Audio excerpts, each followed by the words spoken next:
بسم الله الرحمن الرحيم. يا أيها المزمل قم الليل إلا قليلا نصفه أو انقص منه قليلا أو زد عليه ورتل القرآن ترتيلا إنا سنلقي عليك قولا ثقيلا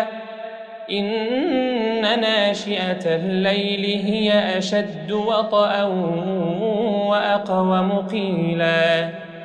إن لك في النهار سبحا طويلا واذكر اسم ربك وتبتل إليه تبتيلا رب المشرق والمغرب لا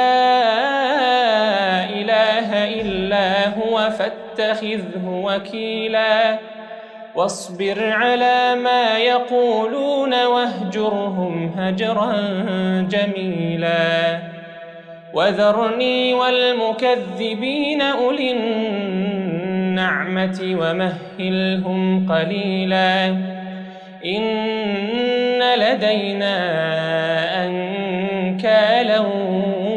وجحيما وطعاما ذا غصة وعذابا أليما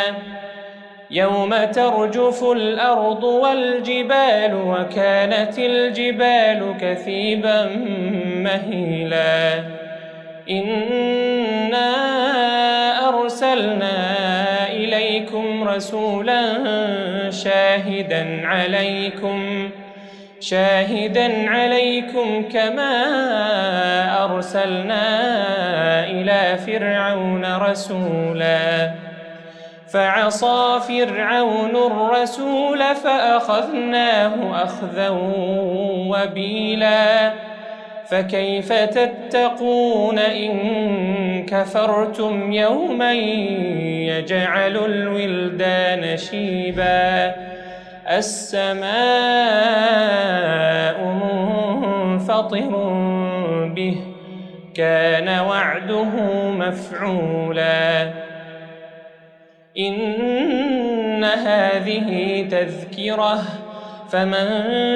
شاء اتخذ إلى ربه سبيلا إن ربك يعلم أنك تقوم أدنى من ثلثي الليل ونصفه وثلثه وطائفة من الذين معك والله يقدر الليل والنهار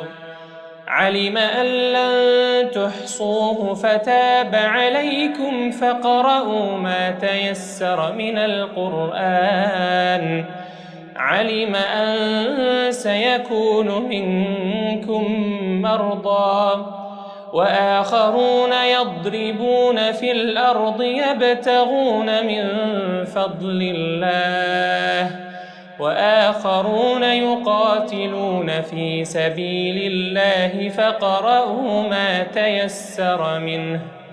وأقيموا الصلاة وآتوا الزكاة وأقرضوا الله قرضا حسنا وما تقدموا لأنفسكم من خير تجدوه عند الله هو خيرا وأعظم أجرا واستغفروا الله إن الله غفور رحيم.